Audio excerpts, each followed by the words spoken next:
Bonjour les amis, voilà, hier j'ai mis la dernière touche à mon prochain livre, qui sera une histoire de l'écologie. Ça devait paraître fin mai aux éditions Belin, mais on l'a décalé au mois d'octobre, puisque la période n'est pas vraiment favorable à une sortie. Alors pourquoi une histoire de l'écologie? Eh bien je crois que cela a des rapports avec le coronavirus. Vous savez, en ce moment on est bombardé de beaucoup d'informations, souvent contradictoires, et l'écologie se trouve un peu dans ce double mouvement qu'il faut réagir dans l'urgence par rapport au climat, et le coronavirus, on le sait, est lié aussi à des destructions de populations, de forêts, qui ont fait que l'homme et l'animal se sont rapprochés les uns des autres, et c'est le meilleur moyen de créer des pandémies.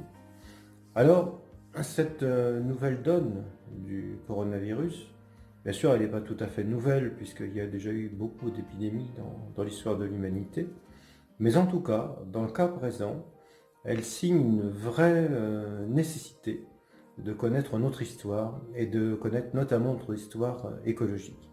C'est pourquoi j'ai travaillé en collaboration aussi bien sûr avec Boris Cyrulnik, avec Benjamin Stora notamment, avec Alain Boucan-Dubourg, car ça me semble essentiel de replacer le débat actuel sur l'écologie, sur les virus, dans une histoire. Car je crois que si on veut construire un monde d'après, eh bien il faut déjà connaître le monde d'avant. Je pense que finalement, il n'y a pas d'avenir sans passé. Et quoi de plus évident pour l'écologie que de se chercher des racines. Elle en a beaucoup, il y a eu des arrêtés de protection de la forêt déjà sous l'empereur Adrien dans l'Antiquité. Il y a eu, l'autre fois je vous en parlais dans une vidéo, cette action des peintres de l'école de Barbizon qui ont sauvé la forêt de Fontainebleau, avec cerise sur le gâteau, George Sand qui est venu les appuyer de sa belle plume.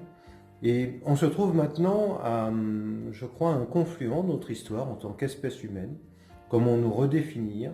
Alors, parfois on fait remonter cette histoire à une chose assez récente, le libéralisme, le néolibéralisme.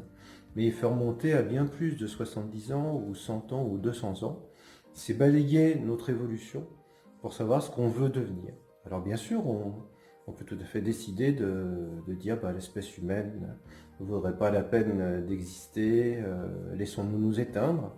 C'est ce qui s'est passé parfois pour certaines espèces qui, en nombre insuffisant, se sont laissées mourir. Je crois que vous, que moi, que nous tous, nous souhaitons vivre au contraire. Alors l'histoire, ça sert à ça. Ça se sert à se situer dans le présent, dans le passé et aussi dans le futur. Il n'y a pas de futur sans racines. Et je crois que les réflexions un peu contradictoires qu'il y a sur le coronavirus manquent souvent d'une vision historique, un peu, je dirais, de hauteur. On est beaucoup dans des débats.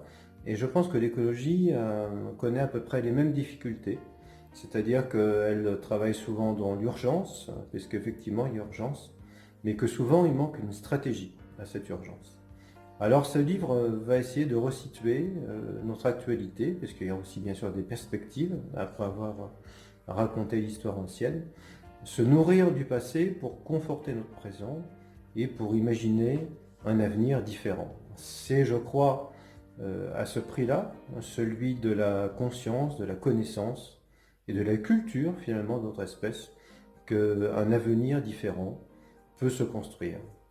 Bonne soirée à tous et à très bientôt.